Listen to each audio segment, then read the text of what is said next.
এবার বাংলাদেশে আমের ঘ্রাণ ছড়িয়ে পড়েছে মধ্যপ্রাচ্যের মরুভূমিতেও। দোহায় শুরু হয়েছে 7 দিনের বাংলাদেশি আম মেলা। দেশের গন্ধ, স্বাদ আর সম্ভাবনা নিয়ে উৎসবমুখর পরিবেশে চলছে এই ব্যতিক্রমী আয়োজন। দোহায় যেন এক টুকরো বাংলাদেশ। টক মিষ্টি ঘ্রাণে মন ভরাচ্ছে হিমসাগর, ল্যাংড়া, গোপালভোগ, আম্রপালি, ফজলির মতো নানা জাতের বাংলাদেশি আম। বান্ডেল থাকলে প্রতি সেনমানিতে টাকা বাঁচবে। বিকাশ সেনমানি বান্ডেল কিনে জিতুন প্রতি লেনদেনে। প্রতিদিন বিকেল 4টা থেকে রাত 9টা পর্যন্ত, ছুটির দিনে 10টা পর্যন্ত বিনামূল্যে সবার জন্য উন্মুক্ত মেলা প্রবাসীদের জন্য হয়ে উঠেছে এক আবেগঘন মিলন মেলায়। বাংলাদেশ দূতাবাসকে ধন্যবাদ জানাই এত সুন্দর আয়োজন করার জন্য।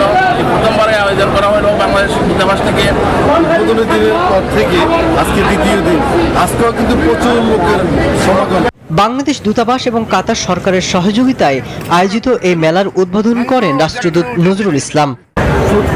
ফেস্টিভ্যাল, ম্যাঙ্গো ফেস্টিভ্যাল, এগুলোর মাধ্যমে আমরা দুই দেশের জনগণ এবং সরকার সবাইকেই কাছাকাছি আনতে চাচ্ছি। তো আমাদের এই ক্ষুদ্র প্রচেষ্টার আজকে এই সব সফল পরিণতি হয়েছে এবং এটা আপনাদের সবার সহায়তায়। নেপাল, ভারত, ফিলিপাইন সহ নানা দেশের মানুষও অংশ নিয়েছেন এই আয়োজনে। Desk report, news 24।